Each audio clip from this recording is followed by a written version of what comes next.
Good morning. Thank you very much again to Dr. Sornicola, SIXO, for inviting me to this meeting.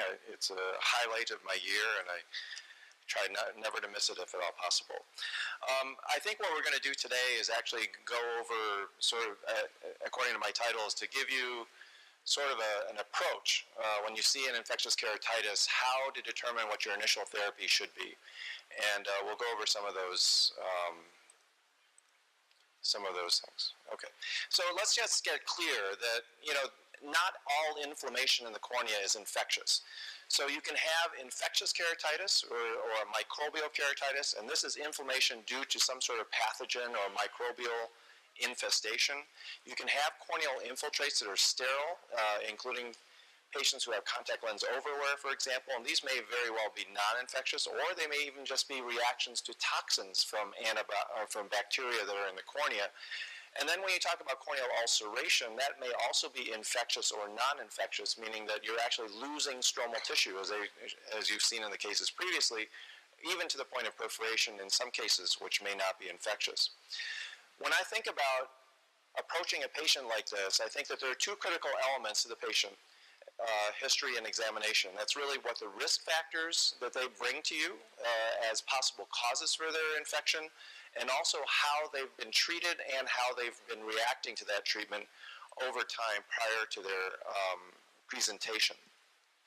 Now, if you look at all of the studies of what risk factors are, they include age, any type of ocular surface disease, which may compromise their immune system surface-wise. Contact lens wear in developed countries is the absolute #1 risk factor for any type of infection in the cornea, with the exception probably of fungal infections.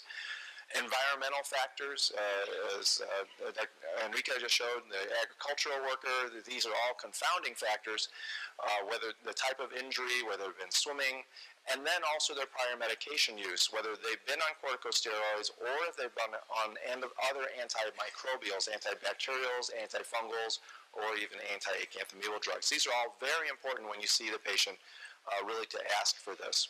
And we know historically that the incidence of infection changes with age. There's a peak in your 20s and 30s, and then when you're in middle age, in 30s, 40s, and later, if you're getting older, there's a lower chance of infection. And then as your ocular surface becomes compromised, then the rate of infection then goes up again towards the end of your life. So in terms of contact lenses, as I mentioned, this is the #1 cause of infection. So if a patient gives you a history of contact lenses, you start to think either bacterial, which would be much more common, or acanthamoeba, as Enrique just showed you. But in developed countries, that creates about a third of all infections are related to contact lens wear. And you can see here on the right, the incidence is much, much higher, 3 times higher, if you are contact lens wear, that it's going to be a microbial keratitis when you see these patients. The other thing is about climate, and this is not only the time of year, but it's also where you live. Here in southern Italy, for example, the pathogens are going to be different than they would be in Switzerland or northern Germany. And you can see, based on the time of year and the climate, that also makes a difference as well.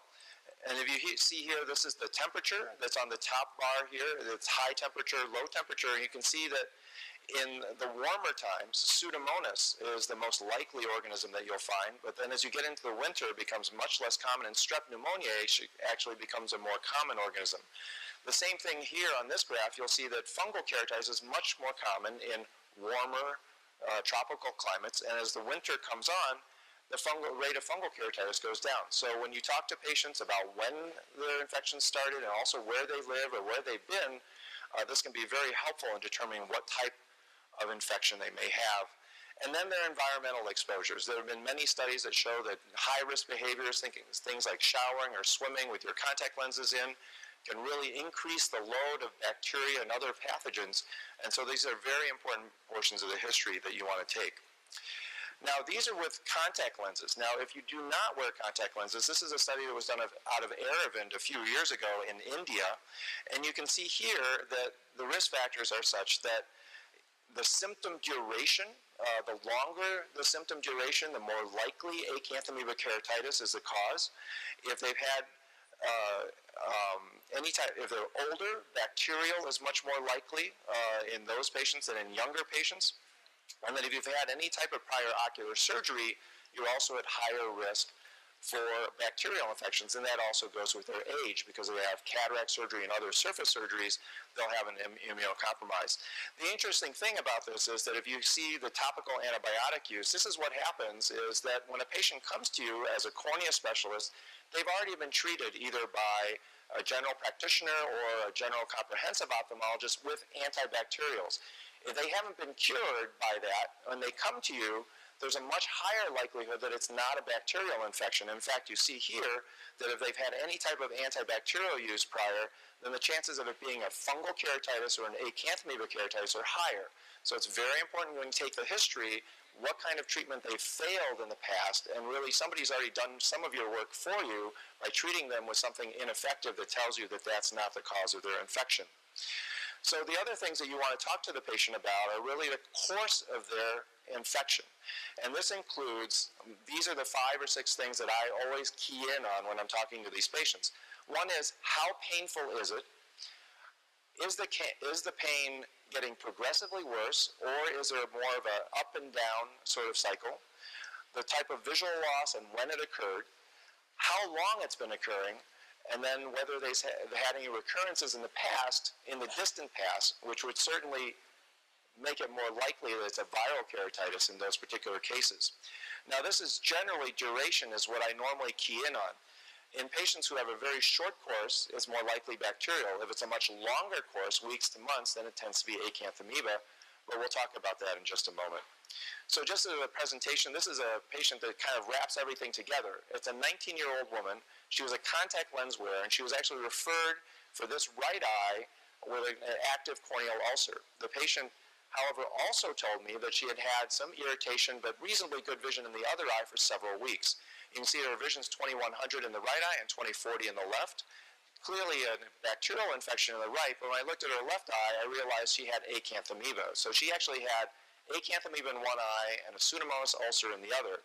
We treated both. I told her this acanthamoeba eye would get better sooner and her vision would be good, and in fact her vision was 20/20 after about 3 weeks in the left eye, but in the right eye, the Pseudomonas eye, she was left with a scar. So you can tell from the history, even the individual eyes will tell you a little bit about what may be the etiologic cause. The other thing you want to think about is the type of clinical presentation. One of the first things you want to differentiate is to whether or not it's an inflammatory or if it's an infectious cause. Infection obviously will more likely have an epithelial defect, an infiltrate or inflammation. A non-infectious normally will have an intact epithelium, but not always. There may be more transparency to the cornea, and they may have a quieter eye. And these are some of the supportive findings. If it's a multifocal lesion, meaning there's not just satellite lesions, but all over the cornea, the likelihood is more inflammation, and the closer to the limbus, more likely it's inflammation. As it gets in towards the center of the cornea or pericentral area, those are going to be more consistent with infection. And just as an example, this is a 56-year-old gentleman who was referred to me for the probability of acanthamoeba keratitis. He had been to the emergency room, had been treated, and you can see here that he has what looks to be a central early ring infiltrate. Vision was poor in this left eye. The right eye was actually pretty reasonable, had a few symptoms in that eye. And you can see here it has a very edematous central corneal appearance.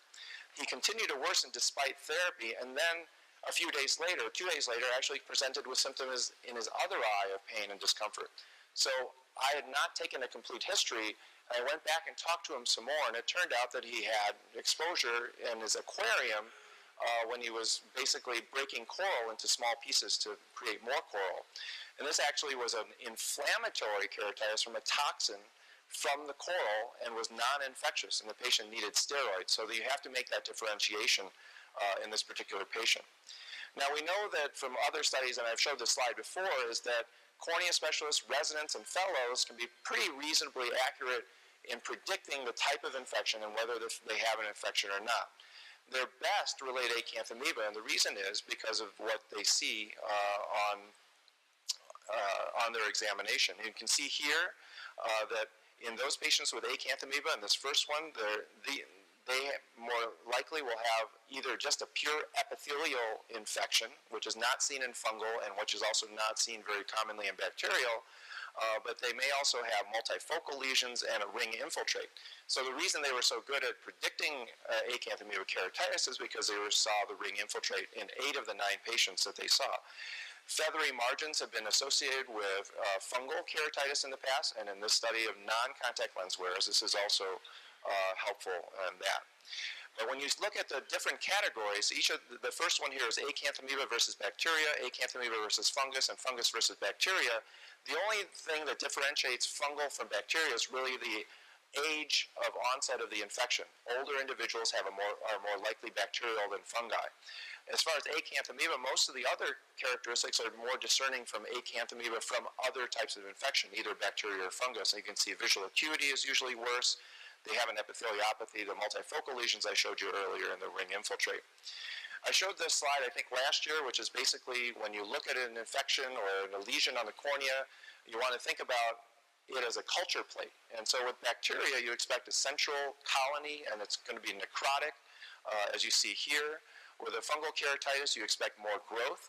There's also an addition or raising of the tissue above the surface of the cornea, and you can see satellite lesions as they go across. And this is really characteristic of the growth pattern of fungal keratitis.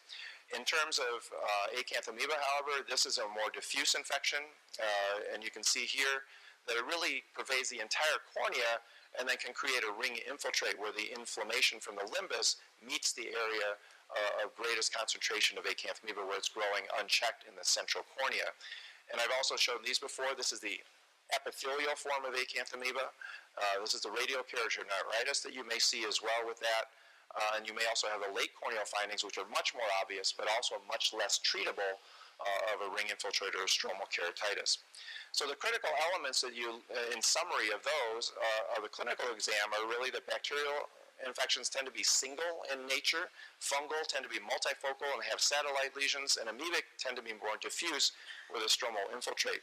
And you can see all of the characteristics here that we'll go over briefly here in a second. But you can definitely be fooled. Usually, I go with duration as the primary factor. This is a 68-year-old gentleman. It can be very helpful in some cases with multiple myeloma, so systemic immunosuppression.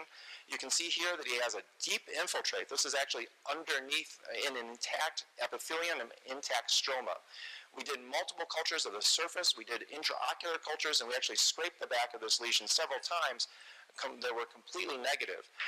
But looking at it, and as well as its clinical course, its sort of nature in the deeper cornea, we suspected fungal. And after multiple intrastromal injections, finally with amphotericin and voriconazole, the patient's resolved, and after cataract surgery is now 20/40 in this eye without a corneal transplant.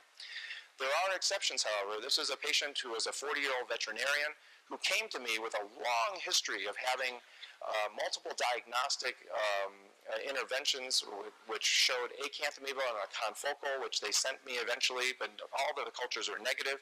But it basically been treated with every antibiotic, antibacterial, and anti-acanthamoebal drug known to man. So he was repeatedly culture negative. We cultured him again. He actually perforated during my initial culture, and this actually turned out to be a bacteria. You can see here on the video, he had a significant anterior chamber hypopyon and coagulum here. And so his cultures actually came back as an anaerobe. So there can be bacteria that may cause chronic infections. And as you saw on the chart earlier, duration for most bacteria is going to be short and self-limited, but there are going to be some organisms that may last for several months, 7 to 9 months in some cases, before you really come up with a diagnosis. And that patient's now 20/20 in a scleral lens after the initial transplant. And then finally, this is the last case presentation I'll give you. This is a gentleman we just saw recently as a 78-year-old male contact lens wearer with chronic uveitis. This patient had a fibrillar mass in the base of this ulcer that extended into the adjacent cornea, also had an erosion of a tube shunt and a history of retinal detachment, was on chronic Durezol. So he's had every single risk factor that you may think of for infection. And this is the initial smear. And you can see, maybe for some of you it's a little more difficult on the back, but you see what appear to be a septate structure here, or the branch as well. I looked at this myself, and I also sent it to microbiology, and everybody agreed that this was a true septate fungi. We treated them aggressively with intrastromal injections, really no response. We started him on posaconazole, an advanced antifungal, and he started to get better. And then a month after his second culture, it actually came back that this was actually a bacillus. And this is something called Bacillus megaterium, again, a bacteria. This is one of the largest bacteria known to man and actually looks like a fungus. So we started treating him with ciprofloxacin and systemic levofloxacin, and I just got a call from my fellow that he's actually doing much better now. And this infection had lasted 5 months, and it was actually bacterial. So initial infections are important, but you have to follow it up with microbiology. So just in summary, remember those critical elements of the patient's history in terms of pain, the course of their disease, the duration, and whether there have been any recurrences. And also think about how pathogens grow on the surface of the cornea as a clue as to what type of infection it may be. And it may be it may be after DSEC or DMEC or anything else, but we have those well documented. So just in summary, you want to take a direct but complete history of the patient, looking at those risk factors that we talked about earlier. You want to look at their clinical appearance. Unless, however, the evidence is overwhelming for an atypical type of infection, these patients should always have trial of antibacterials, usually fortifies or even fluoroquinolones. But remember, microbiology is always critical for support in those cases where your initial impression are incorrect. Thank you very much.